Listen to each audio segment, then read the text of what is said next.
Hi there, awesome people. It's been a while. Here's my 4-minute vlog sharing how my day usually starts. I woke up around 5 a.m. kasi may plano ulit kami ni Lori na mag-walk. At this moment, si Lori na yata yung official sunrise buddy ko. Yung tipong hindi pwedeng walang chikahan habang naglalakad. Hindi na rin ako masyadong nag-take ng videos kasi gusto ko lang talagang i-savor yung umaga, yung simoy ng hangin, yung tahimik na paligid, at syempre yung catch-up moments namin ni Lori. Alam mo yung feel-good morning vibes na walang kang iniisip? Just being present. At ayan, uwian na tapos ng chikahan. Kaya, hasta pronto. Adios, Lori. Hala, Espanyola yan. After that, dumiretso na ako sa palengke para mamili ng pang-ulam. Around 8 a.m. na rin yan. Bumili lang ako ng toge at tokwa kasi lately, super amats ko talaga yung ginisang toge. Alam nyo yung simple lang pero sobrang satisfying. Ganun yung feeling. At hindi ko na nga namalaya na naka 6,000 steps na pala ako. For me, that's already a mini achievement. Lalo na kung sinimulan mo yung araw mo with something healthy and fun.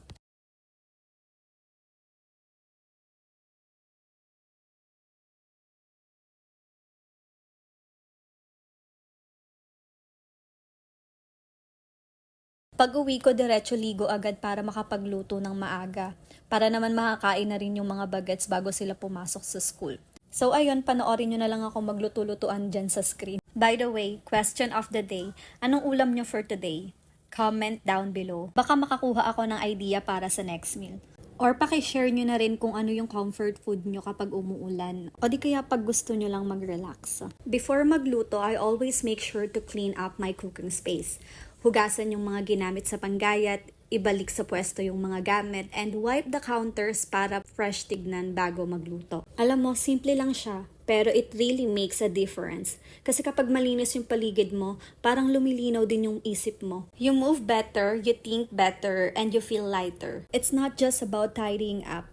It's about resetting your energy para ready ka sa mga next mo pang gagawin o kailangan mo pang tapusin. Kaya minsan, yung 5 minutong paglilinis, nakakatipid na ng oras yon, ng energy, at nakakabos pa ng good mood. And honestly, ang sarap lang sa feeling na bago ka mag-effort sa pagluluto, maayos na agad yung space mo. Parang advance reward sa sarili mo na mapapasabi ka na lang ng, hey, I did something good today. Yung pinakamahalaga pa dito, kapag malinis yung space mo, before and after magluto, panatag ka talaga na malinis din yung niluto mo. Mas kampante kang iserve yung pagkain kasi alam mong ginawa mo yun sa maayos at maaliwalas na lugar.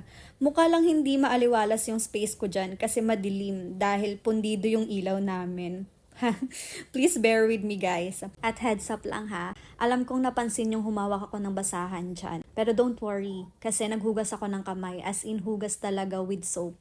So yes, clean space, clear mind, kalmadong mood, it's one of those little habits that keep me humble and thankful, even sa mga simpleng gawain sa kusina. At yan, natapos na nga akong magluto at kakain na rin kami ng umagahan ni Liam. After magluto at kumain, inasikaso ko na rin si Liam para makapasok sa school kasi may test sila today. Kaya good luck anak, galingan mo ha. Proud na agad si mama kahit ano pa yan. And that's pretty much how my morning usually goes. Simple, productive, and full of little moments that make me feel grounded and grateful. Minsan hindi mo kailangan ng bonggang araw para maging masaya. Kailangan mo lang ng tamang mindset, a peaceful start, and the people who make mornings lighter. Thank you for watching, awesome people. If you enjoyed this little slice of my day, don't forget to like, share, and comment below and tell me how your morning usually starts. See you again on my next vlog. Adios!